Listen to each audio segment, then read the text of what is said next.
I am doing a coolant intrusion recall where I'm replacing the block. The old block is right there. The new block is here on a 1.5 Ecoboost. This is a huge thing. People always screw this up. This seal here has to stay forward on that smooth part of the crank. It cannot roll back. If it rolls back like that, it'll leak. Especially when you go to get on it, it'll piss oil out. So this thing has to stay in the forward position.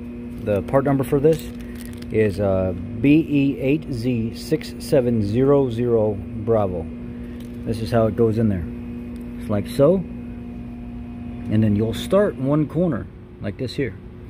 You'll start one side, not one corner, one side, there's no corners. And you'll go like that. See, that's wanting to roll on me already. Trying to do this with one hand so you guys can see. I need two hands to do it though, so at some point I'm probably gonna have to. But you gotta start it and then roll it. Or you take a screwdriver, like a little pocket screwdriver. There. There.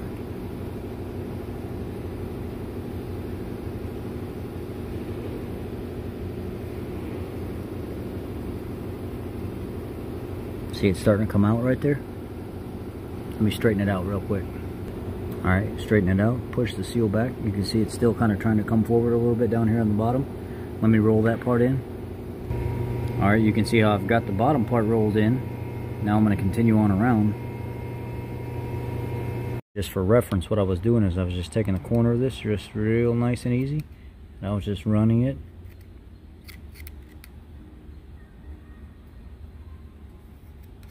Just trying to make sure it's tucked.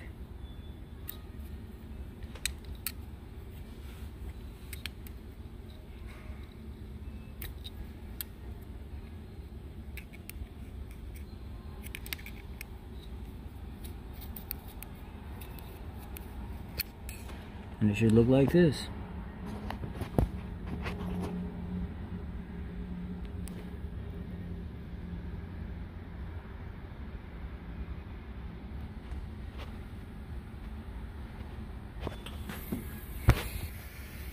I'm tired. It's time to go home. I got grease all over the phone, so the camera's glaring. I'm ready to call it a night. Y'all be blessed.